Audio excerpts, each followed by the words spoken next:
زمانه شما. نخستین توجهی یکی از مشهورترین محفل‌های آلمان به نظم و نثر فارسی عملاً به همایش ادیبان فارسی زبان در برلین تبدیل یافت. شاعر افغانستانی هارون بدخشی، ادیبان ایرانی افشین جوادی ترشیزی، کریم شبرنگ، علی عبداللهی و شاعر و نویسنده تاجیک شهزاده نظرزاده سمرقندی به قول شرکت‌داران محفل جایی که خراسان به هم آمد.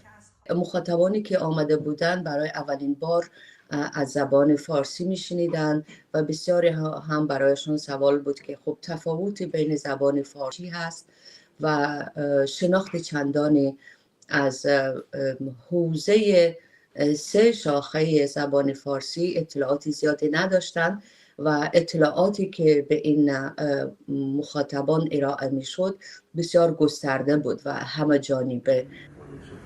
و شما الان در برلین زندگی میکنید؟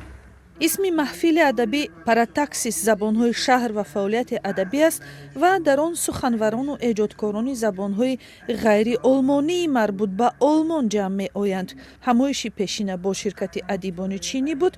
23 می محفل فارسی زبانها برپا شد.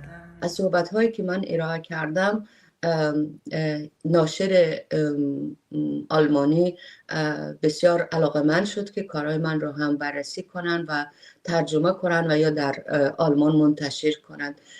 با کدام موضوعها ادبیات فارسی تفاوت دارد و به نظر شما میتواند در آلمان بازارگیر شود، چون کتاب و تجارت در جهان امروز به هم وابسته شدند؟